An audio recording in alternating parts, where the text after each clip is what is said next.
오늘 이 시간 우리가 함께 나눌 말씀은 요한복음 12장 1절에서 11절까지의 말씀으로 향유를 부은 마리아로 우리 함께 이 시간 말씀을 나누도록 하겠습니다. 우리 먼저 함께 12장 1절을 보도록 하겠습니다. 우리 다시 한번 한 목소리로 읽어보도록 하겠습니다. 유월절 엿새 전에 예수께서 베다니에 이르시니 이곳은 예수께서 죽은 자 가운데서 살리신 나사로가 있는 곳이라. 아멘. 장소와 시간으로 볼 때 예수님과 제자들은 유월절 엿새 전에 베다니에 이르셨고, 거기서도 다시 살아난 어디에 있음을 알 수가 있습니까? 나사로가 있는 곳에 예수님과 제자들은 그들과 함께 계셨음을 알 수 있습니다. 그리고 이어서 2절에 보게 되면 잔치가 열리게 되었는데 바로 누구를 위한 잔치였습니까? 어떠한 다시 살아난 나사로도 물론 기뻐하고 참으로 놀라운 일이었지만 그것보다도 예수님을 위하여서 잔치를 열게 되었습니다. 즉 이 잔치는 아마도 예수님께서 누구를 살리신 것에 대해서 감사하는 뜻으로 열리게 된 것입니까? 나사로를 다시 살려주신 것에 대하여서 마르다와 마리아와 나사로가 감사의 뜻으로 예수님을 향하여서 잔치를 열게 되었을 것입니다. 또 마르다는 어떻게 하고 있었습니까? 나사로를 다시 살려주신 예수님에 대하여 감사한 마음을 가지고 부지런히 일을 하여 음식을 준비하였고, 다시 살아난 나사로는 누구와 함께 있었습니까?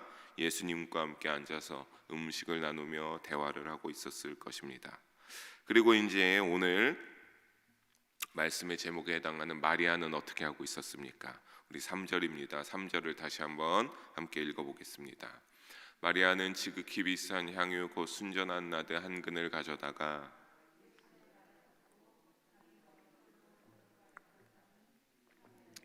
집에 가득하더라. 아멘.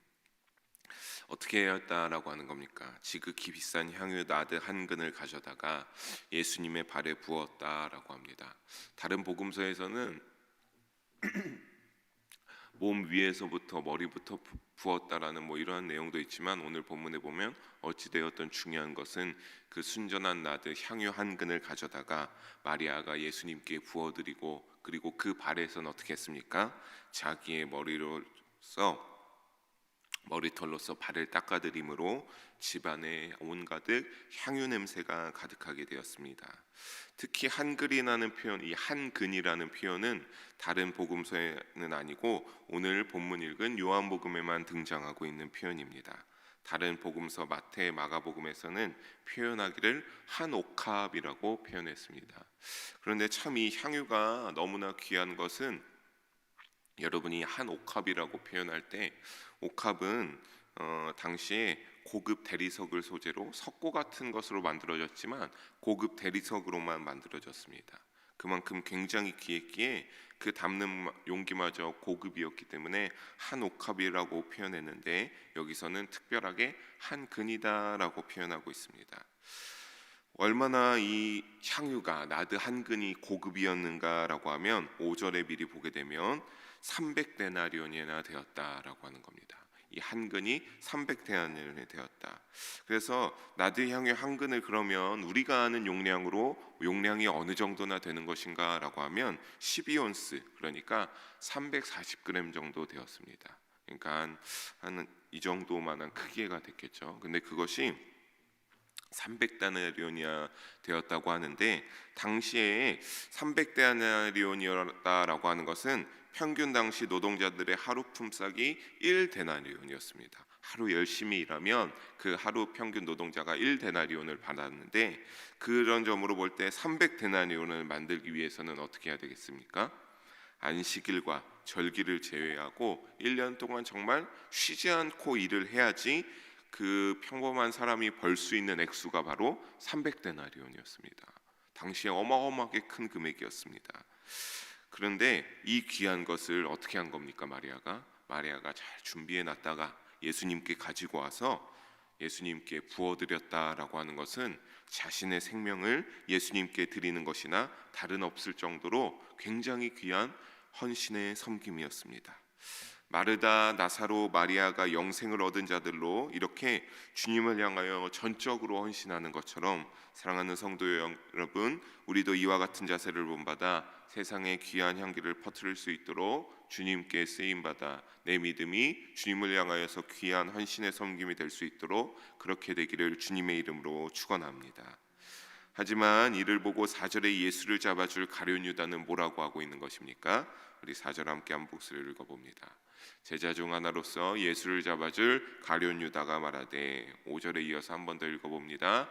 이 향유를 어찌하여 300데나리온에 팔아 가난한 자들에게 주지 아니하였느냐 하니. 예수를 잡아줄 가룟 유다가 말하길 5절 후반에 보게 되면 차라리 이를 팔아 가난한 자들에게 나눠 주신 것이 낫지 않냐라고 하면서 가룟 유다가 일어나서 선동하여 그 마리아를 향하여서 뭐라고 하고 있는 것입니다. 사랑하는 성도 여러분, 참으로 웃긴 것은 하나님을 온전히 믿고 섬겼던 예수님을 누가 핍박하였습니까? 대제사장들과 서기관들이 핍박하였던 것처럼 예수님을 온전히 믿고 섬겼던 마리아를 박해한 자는 누구임을 알 수 있습니까? 예수님의 제자인 가룟 유다였습니다. 사실 가룟 유다는 겉으로만 그렇게 말할 뿐이었습니다. 대제사장들과 서기관들이 행한 모습과 하나도 다를 바가 없습니다. 그럴듯하게 말하면서도 결국 가룟 유다의 모든 관심과 중요한 것은 무엇이었는가라고 하면 바로 돈이었습니다. 그러니까 이와 같이 말하는 것도 그 귀한 향유에 300데나리온이라는 어마어마한 가치, 그 돈의 액수에 눈이 집중되어서 욕심을 부리게 되었던 것이죠. 이것이 바로 6절의 이를 뒷받침하고 있습니다. 우리 6절 함께 한 번 더 읽어보겠습니다. 이렇게 말하면 가난한 자들을 생각함이 아니요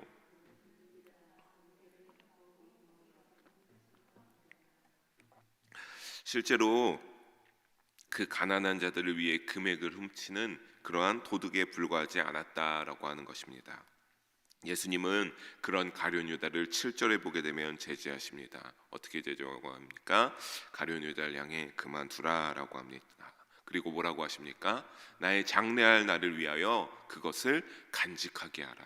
마리아가 그렇게 한 것 모든 것들 나의 장래할 날을 위하여 마리아가 간직하게 하라라고 말씀하십니다.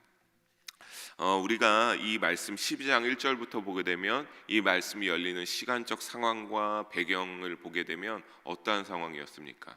예수님을 향하여서 마르다와 마리아가 나사로가 사람들도 초대하고 제자들도 있는 잔치적인 그런 잔치가 열리고 있는 상황이 아니었습니까? 그런데 이 잔치 중에서 이 말씀, 나의 장래할 날이 가까웠다, 사람들과 모여서 먹고 마시고 담소를 나누고 그러고 있는 중에 예수님이 이 사건 이후 가룟 유다에 말하길 나의 장래할 날이 가까웠으니 이것을 간직하게 하라라고 하는 것은 어떻게 보면 참으로 어울릴지 알지 않을지도 모르지만 우리가 이를 봄으로써 우리는 무엇을 알 수 있습니까? 이제 예수님이 십자가에 달리실 때가 점점 참으로 가까웠다라고 함을 알 수 있습니다. 그리고 예수님께서 뭐라고 하셨습니까? 나의 장래할 날을 위하여서 마리아가 그것을 간직하게 하라. 여러분, 이미 향유가, 그 한 근되는 향유가 예수님을 향하여서 마리아가 다 부어버렸습니다. 그리고 몸에 다 닦고 발까지 자신의 머리털로 해서 예수님의 발을 깨끗이 닦았는데 그 향유가 간직할 수가 없지 않습니까? 이미 다 부어버렸는데, 그러니까 예수님께서 간직하라고 하심은 지금 이 순간 마리아가 예수님을 사랑하는 마음으로, 예수님을 섬기는 마음으로 그 귀한 향유를 가져다가 예수님에 다 부어주고 예수님의 그렇게 향기롭게 하는 온 향기로 했던 그 순간, 이 사건을 마리아가 기억하게 하기 위해서 가룟 유다야 너는 그만해라 라고 예수님께서 제지하신 것입니다. 이어서 예수님은 8절에 뭐라고 말씀하십니까? 가난한 자들은 항상 너희와 함께 있으나 나는 그렇지 않다라고 예수님께서 말씀하셨습니다. 이는 가난한 자들을 정작 단 하나도 돕지 않으면서 다른 이의 귀한 헌신을 비판하는 가룟 유다의 행위를 꼬집어서 말씀하신 것입니다. 그리고 여러분, 이 말씀 그대로 가난한 자들은 항상 너희와 함께 있거니와, 여러분, 우리가 살아가는 삶 가운데도 가난한 자가 없습니까? 우리가 못 볼 뿐이지, 우리가 눈길을 주지 못할 뿐이지, 그들에게 어떻게 보면 크나큰 관심을 주지 못할 뿐이지, 여러분, 이 시대에도 언제나 가난하고 힘들고 어려운 이들은 우리의 삶에 존재하고 있음을 부정하지 아니할 수 없습니다. 그런 것처럼 예수님은 가난한 자들을 외면해서 이와 같이 말씀하신 것이 아닙니다. 예수님은 늘 그들의 구제에 관심이 있으셨고 그들을 늘 도우시지 않으셨습니까? 맹인된 자만 하더라도 그가 38년 동안 날 때부터 맹인이었으니 얼마나 참 여유가 있고 뭐가 있겠습니까? 그것이 안 되고 치유할 수가 없으니 그 베데스다 못에 가서 어떠한 놀라운 기적을 체험하기를 원했던 그인데, 그들도 결국 어떻게 보면 그 어렵고 힘든 자를 예수님께서 구제해 준 것이 아니겠습니까? 그런 것처럼 예수님은 늘 가난한 자들의 구제에 관심이 있으셨습니다. 하지만 여러분, 오늘 말씀과 같이 오늘날 이 시대에도 또 예수님의 이 지금 상황에도 가난한 자들이 있었던 것처럼 그들에 대한 구제는 항상 할 수 있습니다. 언제든지 우리가 조금만 마음을 먹고 선한 영향력으로 그들에게 베풀고자 하길 원한다면 언제나 우리는 항상 할 수 있습니다. 하지만 예수님은 그들에 대한 구제는 항상 할 수 있으나 지금 이 순간 나에 대하여서는 항상 내가 잊지 아니하니 이것은 참으로 귀하다라고 말씀하신 겁니다. 여기에서 참된 신앙을 소유한 자와 거짓된 신앙을 가진 자의 차이가 드러납니다. 우리도 이와 같은 적은 없었는지 여러분, 우리의 삶 가운데서 한번 되돌아볼 수 있기를 주님의 이름으로 부탁드리겠습니다. 다시 말씀으로 돌아와서 나사로가 다시 되살아난 이적은 당시에 굉장히 큰 화제였던 것으로 보입니다. 9절에 보게 되면 유월절을 지키기 위해 올라온 많은 유대인들이 예루살렘에 올라오자마자 누구를 보러 왔기 때문입니까? 나사로와 예수님을 만나러 왔기 때문입니다. 이들이 유월절을 맞이하여서 조금씩 다 미리 올라오고 예루살렘까지 유월절을 지키게 올라와서 다들 하나도 빠짐없이 많은 유대인들이 예루살렘에 올라와서 이적을 일으키신 예수님을 보기 위함은 당연하고 다시 살아난 장본인 나사로를 보려고 베다니에 몰려들었습니다. 사랑하는 성도 여러분, 이와 같이 우리가 여기서 알 수 있는 것은 무엇입니까? 나사로와 같이 영생을 소유하고 우리의 삶 가운데 우리도 우리 나름대로 은혜를 받고 하나님의 놀라운 기적과 신실하신 이적을 체험했다라고 한다면 우리도 어떻게 할 수 있는 겁니까? 이 나사로에게, 예수님의 은혜를 입은 나사로에게 많은 사람이 그 소문을 듣고 몰려들어서 예수님이 어떠한 자인가 알게 된 것처럼 우리를 통하여서도 예수님이 어떠한 자인지 많은 사람이 관심을 가지고 나에게 물어옴으로 말미암아 우리가 어떻게 하고 있을 수 있습니까? 그들에게 복음을 전달하고 이와 같이 크게 나사로와 같이 쓰임 받을 수 있다라고 하는 것입니다. 사랑하는 성도 여러분, 나사로와 같이 우리가 영생의 복을 소유하고 하나님의 은혜를 받은 자는 세상 가운데 예수님을 전하는 증거로 쓰임 받게 됩니다. 우리도 그와 같이 되기를 주님의 이름으로 간절히 소망하며 축원합니다. 하지만 거짓 믿음으로 충만한 위선적 종교인들, 대사장들은 어떻게 하려고 합니까? 10절입니다. 우리 10절을 함께 읽어보겠습니다. 대제사장들이 나사로까지 죽이려고 모이하니, 이들이 우리가 이전에 살펴봤을 때 예수를 죽이고자 라고 이미 결단은 했는데 이제는 누구까지 죽이고자 합니까? 이제 나사로까지 죽여야겠다라고 결단했습니다.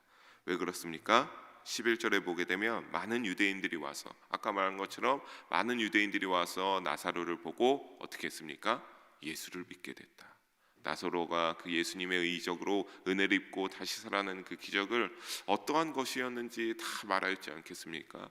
가령 예를 들어 내가 어디에 있었는데 사후세계 어디에 있었는데 예수님이 불렀을 때 내가 다시 와서 눈을 떠보니 내가 예수님을 다시 만났더라라고 하는 가령 그런 상황을 다 간증하게 될 때 많은 사람들이 그것을 듣고 정말 예수님이 참된 메시아구나, 우리의 구주구나, 정말 나의 그 예수님 그리스도가 되시는구나라고 하면서 예수님을 믿기로 결단했다라고 하는 것이죠. 특히 11절에 보면 유대인이 가서 예수를 믿었다라고 하는 부분이 있지 않습니까? 거기서 이 가서라는 부분의 헬라어 원어는 휘파게인이라고 합니다. 그런데 그 뜻이 바로 떨어져 나갔다라는 말입니다. 그러니까 어디로부터 떨어져 나온 것입니까? 대제사장들과 서기관들로부터 떨어져 나와서 이들이 온전히 예수님에게로 돌아왔다라고 하는 것입니다. 즉 제대로 참된 믿음으로 복귀하게 된 것입니다. 이것은 자신들이 누리는 삶의 자리를 위협했기에, 그래서 이와 같은 자신들의 삶의 자리가 늘 위협받았기에 대제사장들과 바리새인들은 어떻게 하고자 했던 겁니까? 예수님과 나사로를 죽여야겠다라고 결단하게 된 것입니다. 하나님의 영광을 위하여 그 자리를 감당하는 것이 아니라 사람들의 인기만 구하는 전형적인 위선자의 모습입니다. 사랑하는 영일 성도 여러분, 말씀을 정리합니다. 우리는 예수님을 통해 영생을 얻은 자들입니다. 여러분, 예수님 사랑하시지 않습니까? 언제나 나의 삶 가운데 예수님을 나의 구주로 여기며 살아가고 그를 위하여서 열심히 믿음 지켜가면서 이 어려운 상황 가운데서도 주님의 전에 와서 예배드리고 주님께 기쁨이 되기 위해 나아가는 것이 아니겠습니까? 언제나 삶 속에서 그렇다면 예수님과 동행하며 함께 먹고 마시며 삶의 자리에서 그리스도를 아는 향기를 나타내는 자들이 바로 누굽니까? 예수님을 통해 영생을 얻은 자들이다라고 하는 것입니다.